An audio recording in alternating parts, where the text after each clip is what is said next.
Hello বন্ধুরা, আজকে একটুখানি হালকা টিফিন নিয়েছি। এই অঙ্কুরিত ছোলা, বাদাম, গাজর মাসি তো কুচি সুন্দর করে গ্রেট করে রেখে যায়, যেটা মিশিয়ে খাবে তুমি আজকে। রোজ রোজ স্যালাড নেবে না, মাসিও আমার কত খেয়াল রাখে। গাজর, এটা হাফ বয়েল ডিম সেদ্ধ নিয়েছি, এটা দিয়ে নেবো। তারপরে তো একটু ভারী ফল আছে।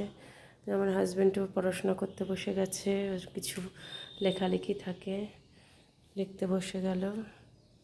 এভাবেই আমাদের দিনের শুরু, যে যার কাজকর্ম করতে থাকি। চলো এবার রান্নাঘরের দিকে যাওয়া যাক।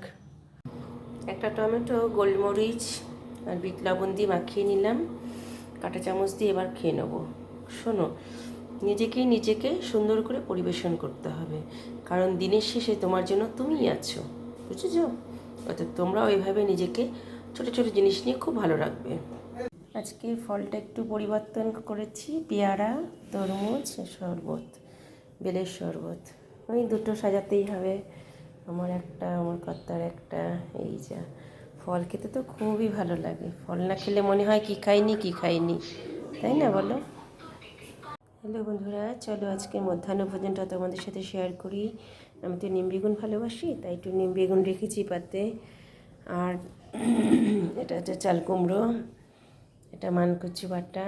আমার ছেলে ভীষণ ফেভারিট, আমার আজকে কষ্ট হলেও খেতে হবে, কি করব বলো, সবজিতে খেতে হবে। আর এটা ডাঁটা, বেগুন, আলু দিয়ে একটা সবজি করেছি, যেটাতে আমার একটা ফেভারিট মশলা আছে, সাদা তিল আর কাঁচা বাদাম বাটা।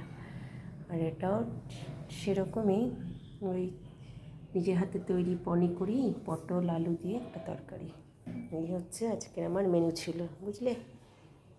চলো 7:30 বেজে গেল, ডিনার কমপ্লিট করব। এবার এটা কী বলো তো, নতুন ধরনের, রোজ তো এক নিতে ভালো লাগে না। এটা একটু ভুট্টা সেদ্ধ করেছি, লবণ দিয়ে সেদ্ধ করেছি প্রেশার কুকারে।